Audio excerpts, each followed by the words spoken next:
Hello student, lecture on classes के इस video lecture में आपका स्वागत है। हम पढ़ने जा रहे हैं एमए हिस्ट्री का MHI 103 और बहुत ही इंपॉर्टेंट टॉपिक है जो आपके जून 2025 में भी क्वेश्चन आया है, अगस्त कामटे। राइट, मैं आपको दिखाती हूँ। ये मेरे पास जून 2025 का एक क्वेश्चन है।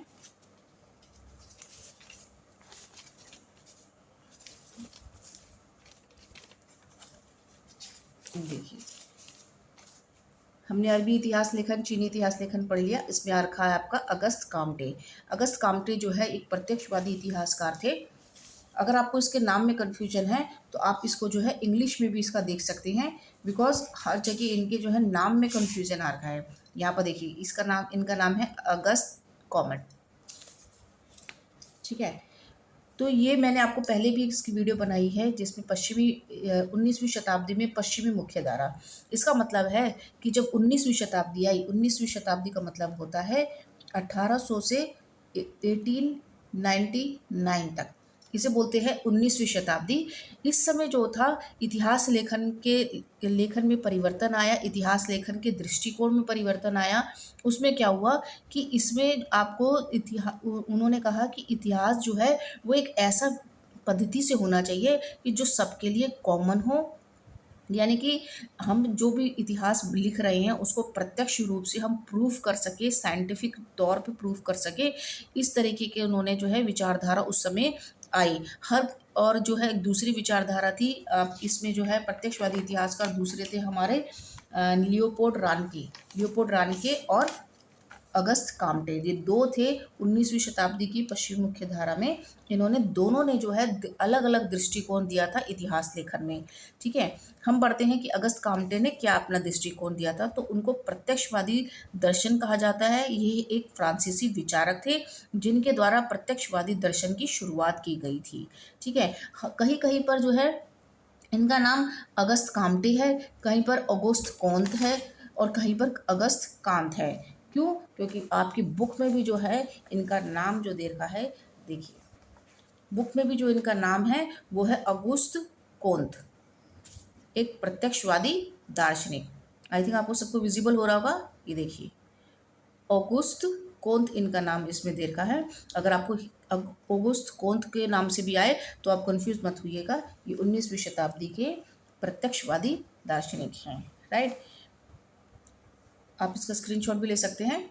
ओके, प्रत्यक्षवादी दर्शन का मतलब क्या होता है कि हमको इतिहास, मतलब उनकी एक विचारधारा थी अगस्त कामटे की, कि इतिहास जो है वो आपको अपने साइंटिफिक एक नियम, एक पद्धति, एक विज्ञान की पद्धति से हमको इतिहास की खोज करनी चाहिए। और ये जो पैटर्न है और ये जो नियम है, ये जो नियम कहते हैं, इसको कहते हैं एक रूल है जो कि सबके लिए इक्वल होना चाहिए। हर जो भी व्यक्ति इतिहास लिखेगा उसको इस सिद्धांत को, इस रूल को फॉलो करना पड़ेगा कि आप इतिहास को साइंटिफिक तौर पे प्रूफ करें। अपने तथ्यों को जो है सही आंकलन से विश्लेषण करिए, साक्ष्यों को प्रूफ करिए, अवलोकन करिए, तब जाके जो है आपके इतिहास को बताइए। तो यही प्रत्यक्षवादी परंपरा या दर्शन कहते हैं, जिसमें कि इतिहास को समझने के लिए वैज्ञानिक विधियों, ठोस सबूतों का उपयोग किया जाता है। वैज्ञानिक विधि मतलब एक पैटर्न, एक नियम, मतलब इतिहास लेखन लिखने के लिए साक्ष्यों का विश्लेषण, अवलोकन करना और फिर प्रयोग करना। ठीक है, और बिना किसी व्यक्तिगत पूर्वाग्रह या व्याख्या के रूप में देखने की कोशिश करना, सबूतों पर अधिक जोर देना। मतलब ऐसा नहीं है कि किसी ने पहले बोल दिया कि हाँ ऐसे हुआ था तो भाई ऐसे हुआ था। नहीं, जो आपको अपने दिमाग में जो भी आप सोच रहे हैं, जो आपकी इंद्रियां जिस चीज़ को ले रही हैं, इंद्रियां आपको अपने सिक्स सेंस से जो आपकी इंद्रियां समझ रही हैं उसको आपको प्रूव करना है। वो प्रूफ करना, उसी को ही आपको जो है ये पैटर्न, उसी को ही इतिहास लेखन में नियम को अपनाना चाहिए। ये किसका कहना था? ये अगस्त कामटे का कहना था, जो कि एक क्या थे? प्रत्यक्षवादी दार्शनिक थे, जिनका विश्वास क्या था? सार्वभौमिकता में था। यदि मतलब कि एक ऐसा बात है कि अगर एक मतलब कोई एक नियम है जो कि एक समाज में लागू हो सको तो अन्य समाजों में भी इसको वैध होना चाहिए। कोंत ने एक सार्वभौम सिद्धांत का समर्थन किया तथा व्यक्तिवाद का उसने विरोध किया। उसने कहा कि ऐसे कोई पर्सनल व्यक्तिवाद के ऊपर इतिहास नहीं होना चाहिए, एक ऐसा नियम होना चाहिए कि जो सबके लिए बराबर हो। ठीक है, मैंने दोनों का नाम लिखा है, कोंत और काम्टे। कहीं पर आपको कोंत भी लिखा आ जा सकता है, कहीं पर काम्टे भी लिखा जा सकता है। तो काम्टे का जन्म जो है वो मतलब उनकी जो आदर्श दर्शनवादी इतिहास था वो 1814 से 1824 तक के बीच एक आदर्शवादी समाजवादी सेंट साइमन के शिष्य थे। यानी कि वो जो स्टूडेंट थे वो साइमन के शिष्य थे। सेंट साइमन जो था उनके क्या थे, गुरु थे, जिनके दर्शन पे मतलब उनके मतलब विचारों से वो बहुत ज़्यादा प्रभावित हुए। उनके अलावा कई और दार्शनिक थे जिनसे वो प्रभावित हुए थे। राइट, तो उन्होंने अपनी दर्शन प्रणाली विकसित की। उनके द्वारा लिखी गई पुस्तकों के नाम जो है, जो अगस्त काम्टे ने पुस्तकें लिखी थी उनके नाम है the positive philosophy, the force of positive politics. ये अगस्त काम्टे की किताब के नाम थे। उनकी पहली पुस्तक का प्रकाशन जो है वो 6 खंडों में हुआ। क्या हुआ? उनकी पहली पुस्तक का प्रकाशन 6 खंडों में हुआ, 1830 से 1842 तक हुआ। उन्होंने इसी पुस्तक में अपनी सैद्धांतिक मॉडल की व्याख्या की। सैद्धांतिक मॉडल मीन्स वैज्ञानिक पद्धति। वैज्ञानिक पद्धति को आप अपनाएंगे किसी भी इतिहास लेखन में। आपको विज्ञान का जो मेथड है कि आप पहले खोज करें, पहले अपने तथ्यों को इकट्ठा करें, ठीक है, फिर उनका अवलोकन करें, उनका विश्लेषण करें और फिर अपने प्रयोग करें और फिर अपने इतिहास को जो आपने कहा है उसको प्रूफ करके बताएं। राइट, उनकी स्थिति ओके इसको सब विजिबल हो रहा होगा। उनकी स्थिति कर्मानुसार इस प्रकार होती है। मतलब उन्होंने कहा कि 3 तरीके से आप पैटर्न से जो है इसको करें। सबसे पहले धार्मिक या काल्पनिक, फिर अधिभौतिक या अमूर्त, या वैज्ञानिक या प्रत्यक्ष। ठीक है, पहले चरण में उन्होंने कहा कि मानव मस्तिष्क में अनिवार्य रूप से गुजरता पड़ता है। यानी कि जो भी धार्मिक या काल्पनिक जो भी चीज़ आप देखते हो वो अपने जैसे अपनी खुद की सोच होती है कि हाँ भाई ये ये तो सही है, ये तो हम करते हैं, पूजा पाठ करते हैं, हर किसी को पता है ये धार्मिक है, ये नियम है। ठीक है, और ये उनकी कल्पना काल्पनिक भी हो सकता है। ठीक है, तो ये तो है पहला चरण है कि जो हर किसी के दिमाग में उसको गुजरना पड़ता है, उन्होंने कहा। ठीक है, फिर दूसरा उन्होंने कहा कि अभौतिक और अमूर्त। दूसरे चरण में संक्रमणकालीन होता है। संक्रमणकालीन होता है यानी कि कोई अमूर्त चीज़ जिसको कि आप मतलब कि विजिबल नहीं है। मूर्त होता है कि जो कि आप जिस चीज़ को फिजिकली छू सकते हो। और अभौतिक अमूर्त यानी कि जिसको आप सोचते हो अपने माइंड में। राइट, एक तो होता है कि आपका नेचर होता है कि मानव मस्तिष्क में अपने आप ही होता है कि जिसको गुजरना पड़ता है। एक होता है कि आपके माइंड में आपने कहा कि नहीं, पानी को जो है हम लिक्विड भी फॉर्म में दे सकते हैं, गैस की फॉर्म में भी दे सकते हैं। ये क्या है? संक्रमणशीलता। आपके दिमाग में एक अमूर्त चीज़ है वाटर के थ्योरी के बारे में। राइट, तो इस तरीके से उन्होंने कहा जो तीसरा चरण है, तीसरे चरण जो है वो अंतिम एवं तय तथा निश्चित अवस्था होती है। काम्टे ने इतिहास जो है इस विचार के विकास तथा बचपन से वयस्क अवस्था तक पहुंचने के किसी व्यक्ति के विकास में भी समानता पाई है। उन्होंने कहा कि जैसे कि कोई भी व्यक्ति होता है तो और दूसरा जो व्यक्ति है, दोनों का विकास जो होता है वो मतलब बढ़ने की जो तरीका है वो दोनों का सेम है। ठीक है, उनको हर अवस्था से गुजरना पड़ता है। पहले बचपन होता है, फिर किशोर अवस्था होती है, फिर जो यौवनावस्था होती है, फिर वृद्धावस्था होती है। तो उन्होंने कहा कि दोनों का जो है सेम अवस्था से गुजरना पड़ता है। उनके अनुसार पहली 2 अवस्था जो है अब अतीत बन गई थी और जबकि तीसरी अवस्था अर्थात प्रत्यक्ष अवस्था उभर रही है। ये काम्टे ने कहा है, जो आपकी बुक में भी दिया हुआ है, सेम यही वर्डिंग मैंने आपकी लिखी है ताकि आपको पता चले कि बुक में क्या है। ये जो बुक में दिया है तो इसका मतलब हमको थोड़ा बहुत ये बुक वाला भी ऐड करना पड़ेगा। काम्टे के अनुसार इस प्रत्यक्ष अवसर अवस्था पर विज्ञान और उद्योग का प्रभुत्व था। यानी कि जो हम सोच रहे हैं, जो हम कर रहे हैं, जो समाज में है, उन सब में जो है अब धीरे धीरे क्या आने लग गया, 19वीं शताब्दी में वैज्ञानिक तौर तरीके से हम लोग चीज़ों को देखने लग गए हैं। औद्योगिक में भी विज्ञान आ गया है और आपकी मतलब समाज में विज्ञान यानी कि विज्ञान की मतलब एंट्री हो चुकी थी 19वीं शताब्दी में। वो ये कहना चाहते हैं उद्योग में और किसी भी आप सोच लो कि किसी भी जैसे कि उद्योग का मतलब खेती करना, उसमें भी वैज्ञानिक पद्धति आ गई है, या फिर कोई जैसे कहते हैं इंडस्ट्री खोलना है, उसमें नई नई तकनीक आ गई है।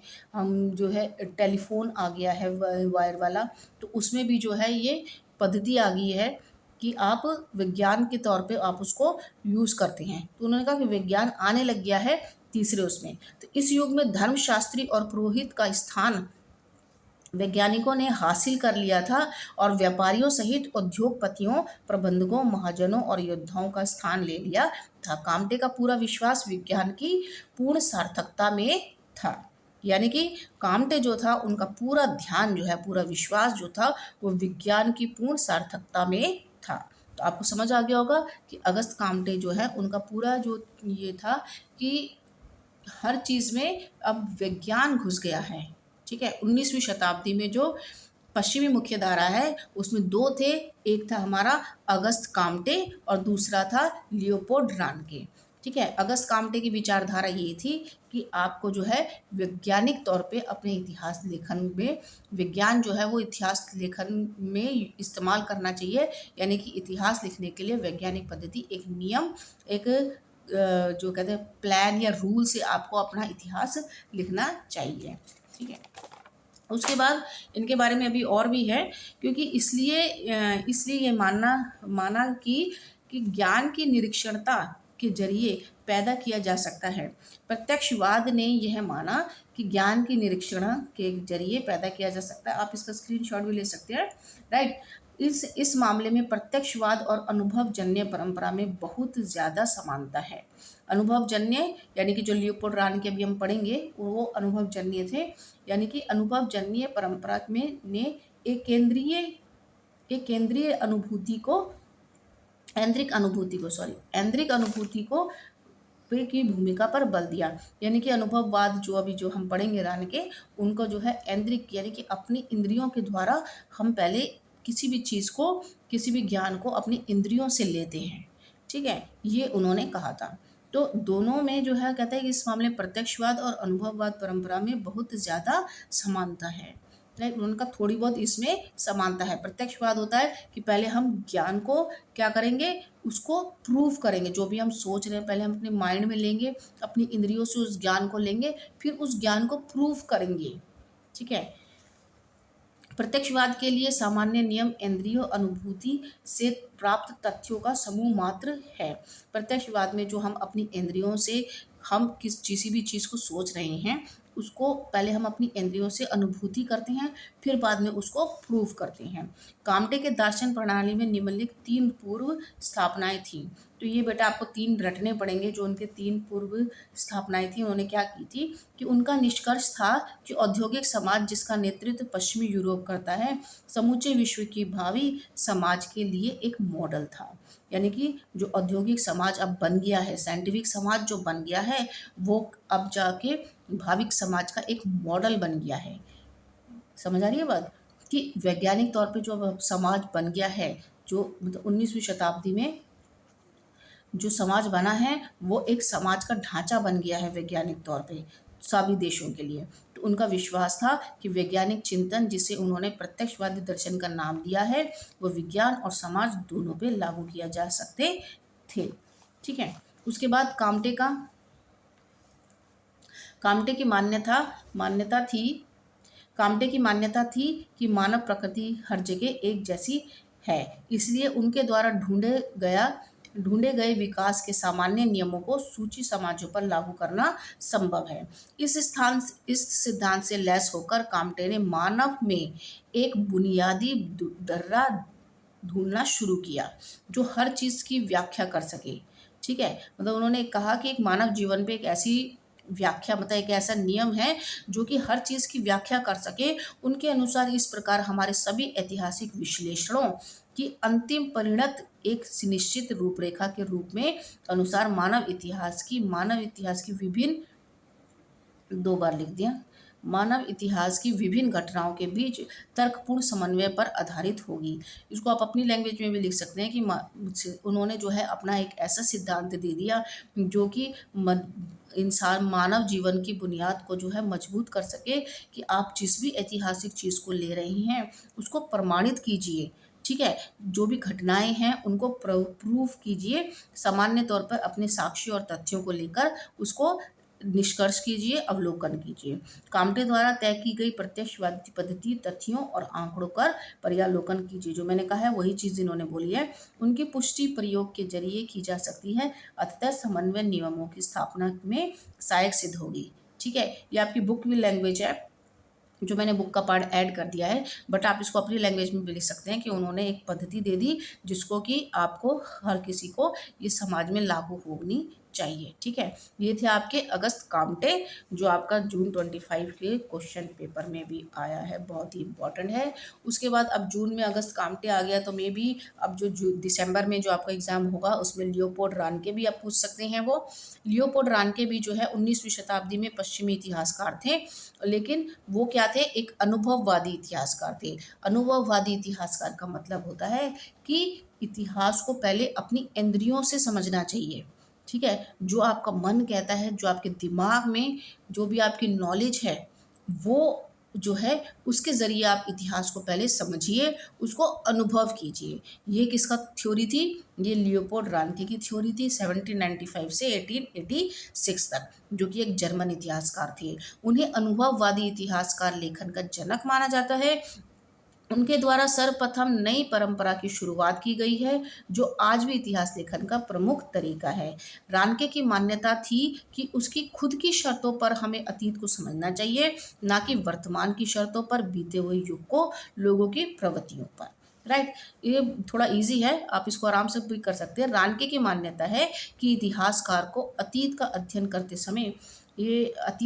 करते समय उसकी वहाँ की जो वर्तमान सरकार है उससे बचना चाहिए। सरकार का मतलब होता है कि उस समय जो लोग कहते हैं, जैसे जो ताकतवर लोग होते हैं, वो कहते हैं कि नहीं, तुम ये जो समाज में गलती हो रही है, ये जो अन्याय हो रहा है, इसके बारे में मत लिखो, जो हम अच्छा कर रहे हैं बस वो दिखाओ। आप कहते हैं ना, आज भी ये चीज़ होती है कि हमारे बारे में जो नेता होते हैं, जो ऐसे होते हैं कि कहते हैं कि जो हमने अच्छा कार्य किया उसी को आप स्क्रीन पे या आप समाचार पत्रों में छापो। तो उस समय इतना तो न्यूज़ होती नहीं थी, तो उस समय सिर्फ आपकी पत्रिकाएं होती थी। तो वो लिखने के लिए जो है आप कहते हैं कि वर्तमान सरकारों से बचना चाहिए, तथा यह समझने की कोशिश करनी चाहिए कि उस काल में कौन से मुद्दे महत्वपूर्ण हैं। उस काल में मतलब उस काल में जो है जिस भी प्रेजेंट में आप कर रहे हैं उसमें किसी के ऊपर अत्याचार हो रहा है या फिर कोई सरकार शोषण कर रही है, कोई गलत कार्य कर रहा है, तो आप उस सरकार के से बच के आप उस चीज़ को जो प्रत्यक्ष रूप से उस समय हो रही है उस पर बल दीजिए। महत्वपूर्ण घटनाएं। रानके और अनुभववादी धारा के इस विचार ने इतिहास बोध की अवधारणा की शुरुआत की, जिसका यह अर्थ है कि अतीत की अपनी एक प्रकृति होती है जो वर्तमान से भिन्न है। यानी कि जो हमने वर्तमान में अभी हम जो हैं वो और जो अतीत में है वो अलग अलग हैं। राइट, ये तो सबको ही पता है, ठीक है। रानके एक अनुभववादी थे और उनकी मान्यता थी कि केवल यानी कि जो हमारी सिक्स सेंस है उनके अनुभव के माध्यम से हमको ज्ञान की प्राप्ति होती है। राइट, क्योंकि जिस भी चीज़ को हम पढ़ते हैं हम अपनी माइंड से सोचते हैं, अपनी इंद्रियों से उसको फील करते हैं, यानी कि अपनी आंखों से उसको देखते हैं, प्रूफ लेते हैं। तो यह सबसे पहले हम उसको अपनी इंद्रियों से अनुभव करते हैं, फिर उस स्रोतों के आधार पर हम उसकी खोज करते हैं, ज्ञान हासिल करते हैं और फिर हम उसकी खोज करते हैं। इतिहास का काम पहले तथ्य यानी कि फैक्ट्स को प्रस्तुत करना है और फिर उनकी व्याख्या करना है, ठीक है। तथ्यों को प्रस्तुत करना है और फिर उनकी व्याख्या करना है। ये किसका कहना था? आप इसका स्क्रीनशॉट ले लीजिए, ठीक है। ये किसका कहना था? लियोपोल्ड रानके का कहना था। ओके, ठीक। नेक्स्ट है, उसके आगे है कि इस प्रकार रानके की राय में इतिहासकार को ऐसे स्रोतों की तलाश नहीं करनी चाहिए जो उनकी परिकल्पना की पुष्टि ना कर सके। मतलब जो परिकल्पना में आ ही नहीं रहे हैं, प्रूव ही नहीं हो रहे हैं, तो उनकी तलाश नहीं करनी चाहिए। उसे स्रोतों से उपलब्ध तथ्यों के आधार पर अपनी परिकल्पना का निर्णय करना आवश्यक है। मतलब इतिहासकार को अपनी कल्पनाशीलता का अथवा अंतः प्रज्ञा का सहारा नहीं लेना चाहिए, यानी कि अपने दिमाग में कल्पना कर ली और बस इतिहास लिख दिया, नहीं। आप उस चीज़ को, संदर्भों को प्रूफ कीजिए, जो आप स्रोत हैं उनसे मेल खाने चाहिए। स्रोतों का आंख मूंद पर विश्वास नहीं करना चाहिए। उनका मानना था कि स्रोतों का समान महत्व नहीं होता है, मतलब अलग अलग विषय जो दिए गए होते हैं उनका संदर्भ उन स्रोतों से मेल खाना चाहिए। यानी कि आपको जो सोर्स मिले हैं, ठीक है, इतिहास करते समय, तो वो सोर्स अलग अलग सोर्स हैं, तो वो सोर्स जो है, जिस चीज़ को आप प्रूफ कर रहे हो, तो वो सोर्स उस चीज़ से मेल भी तो खाने चाहिए।